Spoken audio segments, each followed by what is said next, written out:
জুলাই যোদ্ধারা স্বাধীনতাকে রক্ষা করেছে বলে মন্তব্য করেন বিএনপি চেয়ারম্যান তারেক রহমান। বলেন ১৯৭১ সালে বীর মুক্তিযোদ্ধারা যুদ্ধ করে এদেশ স্বাধীন করেছিলেন, আর ২০২৪ সালে জুলাই আগস্টের যোদ্ধারা সেই স্বাধীনতাকে রক্ষা করেছে।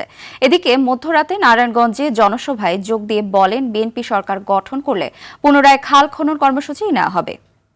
আর বাদলের রিপোর্টে দেখুন বিস্তারিত। নির্বাচনী প্রচারে ব্যস্ত সময় পার করছেন বিএনপি চেয়ারপারসন তারেক রহমান। মধ্যরাতে নারায়ণগঞ্জের কাঁচপুরে জনসভায় তারেক রহমান বলেন, মাদক ও দুর্নীতিমুক্ত বাংলাদেশ গড়তে চায় বিএনপি। আমাদের দলের সহ অন্যান্য রাজনৈতিক দলের নেতাকর্মীদের অত্যাচার নির্যাতন করেছে, কেউ নিরাপদ ছিল না। এর বাড়ি হয়েছে না এগুলা কাণ্ড আপনাদের এলাকায়?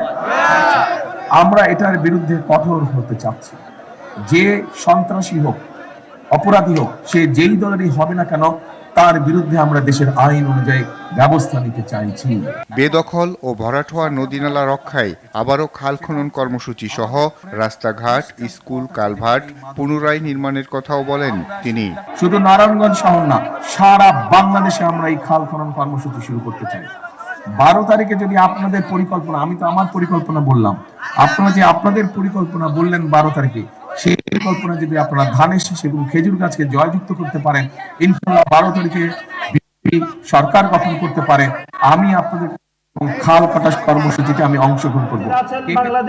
এর আগে কুমিল্লার 14 গ্রাম হাই স্কুল মাঠ হয়ে সদর দক্ষিণ উপজেলার সুয়াগাজী ফুলতলিতে জনসভায় বক্তব্য দেন তারেক রহমান। বলেন ৭১-এর স্বাধীনতা ২৪-এর জুলাই যোদ্ধারা রক্ষা করেছে। এর মধ্যে কোনো মার পাচ্ছে। এখন যারা বলছেন তাদের হিংসা হচ্ছে, কারণ তারা মানুষের জন্য, জনগণের জন্য এরকম ভালো কিছু উপস্থাপন করতে পারে নাই। তাদের ওই আইডিয়া নেই, কারণ তাদের তো দেশ চালানোর অভিজ্ঞতা নেই। নির্বাচনী প্রচারের চতুর্থ দিনে চট্টগ্রাম পলো গ্রাউন্ড মাঠেও বিশাল জনসভায় অংশ নেন দলের চেয়ারম্যান তারেক রহমান। সকলকে আজ ঐক্যবদ্ধ থাকতে হবে।